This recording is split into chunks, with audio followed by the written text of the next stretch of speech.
esta oposición creo que es muy interesante, porque en ella se advierte lo de civilización y barbarie, o sea, haciendo cosas que con intereses diferentes eran muy parecidas en los procedimientos, eran vistas como el agua y el aceite, ¿no? Una eran perfectas y la otra eran horribles, ¿no? Con el tiempo, Delía sigue siendo quien era y de De Angeli no se acuerda hoy nadie, ¿no? Así que las cosas no van yendo donde tienen que ir, pero creo que son buenos íconos como para mostrar los dos polos de esta contradicción, porque la violencia con que la derecha ataca al populismo, hablando de crispación populista, los crispados son ellos, digamos, pero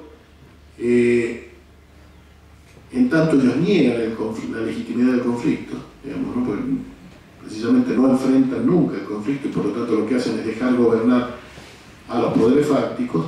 Entonces, por tanto, ellos niegan eso, bueno, ellos no entran en ningún momento, ¿no es cierto?, en eso que ellos llaman crispación, desde el punto de vista de su propia idea, pero cuando son crispados, lo son, según ellos, culpa de la crispación populista, ¿no? Entonces, como los populistas son malos, contra ellos se puede hacer cualquier cosa, ¿no? El estilo Carrió es una muestra de esto, se puede decir barbaridades absolutas, ¿no es cierto?, absolutamente ajena a cualquier institucionalidad y, digamos, esto parece justificado porque el enemigo de ella es perverso y por lo tanto la perversión propia está totalmente autorizada. Entonces me parece que esto es algo que hay que denunciar, porque efectivamente el comportamiento de los sectores de las oposiciones es absolutamente brutal, es absolutamente digamos, beligerante y absolutamente ajeno a la noción que tienen de sí mismos como altamente institucionalistas y republicanos, ¿no? Bueno, la cuestión del platonismo sobre la que se hablaba por allí, simplemente hablaba Horacio, es todo el tema del libro La selva académica, ¿no? Cuando yo digo que los intelectuales somos platónicos, digo que nos estamos prefiriendo ser leales a nuestra propia ideología que leales a algún tipo de realidad, y que nos va mejor cuanto menos nos comprometemos con la realidad. Si yo a mis alumnos les digo que yo soy un crítico en general de cuántas cosas hay en el mundo, me aplauden. Si yo digo que soy alguien cercano a la posición del gobierno nacional, me aplauden algunos, pero muchos no, digamos, ¿no? Y aún cuando dijeran otra cosa, si dijeran que soy trotskista, también aplaudirían algunos y otros no, y si dijeran que soy...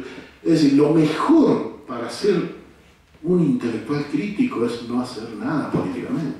Y fingir que uno hace política, es decir, hablar de la lucha en general. Y no hace. O sea, cuanto más, digamos, definido sea el discurso y más comprometido sea, más expediente se hace de otras posturas. Por lo tanto, el platonismo académico, digamos, funciona con la indefinición, con el haz tu propia carrera a favor tuyo, hablando en general para que te aplaudan y nunca metas los pies en el barro de la realidad, etc. Entonces, lo que yo digo es que para el platonismo universitario, obviamente que digamos, el populismo no va bien, ¿no? El populismo es barroso, duro, conflictivo, en fin, ¿no?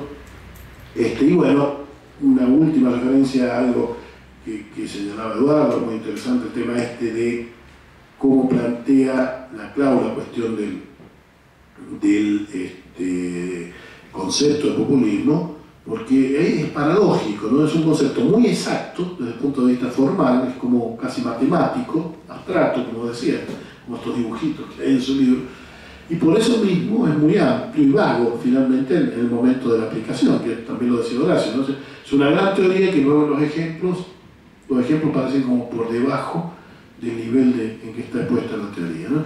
Y esto significa entonces que precisamente ese concepto es paradojal, ¿no? Es un concepto formal, y desde el punto de vista formal cuasi matemático, digamos, no es como concepto formal, es un concepto, digamos, muy preciso, pero preciso precisamente porque propone una especie de valla divisoria,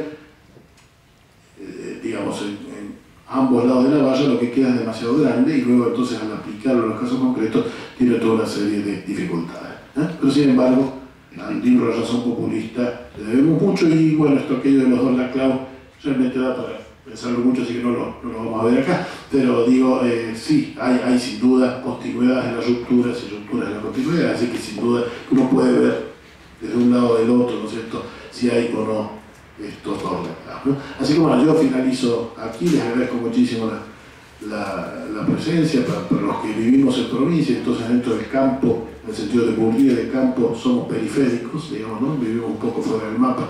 Es muy satisfactorio el poder estar en este sitio haciendo una discusión como esta, ¿no?